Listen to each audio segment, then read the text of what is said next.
Hello viewers, আসসালামু আলাইকুম। আজকে আমরা আলোচনা করব আমাদের পরস্পরের সাথে কেমন সম্পর্ক গড়ে তোলা উচিত, ভালো আচরণ করা কী ধরনের গুণ, চারটি ভালো কাজ সম্পর্কে ধারণা দাও। সো আমাদের পরস্পরের সাথে ভালো সম্পর্ক গড়ে তোলা উচিত, ভালো আচরণ করা হলো নৈতিক গুণ। তাহলে আমাদের পরস্পরের সাথে কেমন সম্পর্ক গড়ে তোলা উচিত, ভালো সম্পর্ক গড়ে তোলা উচিত। আর এই ভালো সম্পর্কটাকে কি বলা হয়? নৈতিক গুণ। আচ্ছা,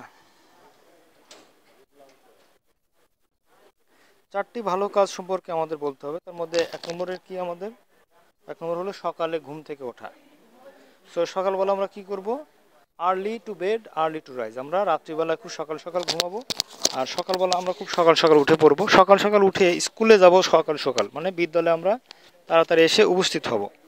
এরপরে ছোট ভাই বোন যদি থাকে তাদেরকে লেখাপড়ায় আমাদের সাহায্য করব, তাদের হোমওয়ার্ক করাতে সাহায্য করব, এবং স্কুলে যাওয়ার আগে এবং স্কুল থেকে এসে মাকে তার গৃহের যে কাজকর্ম থাকে সেগুলো করাতেও সাহায্য করব।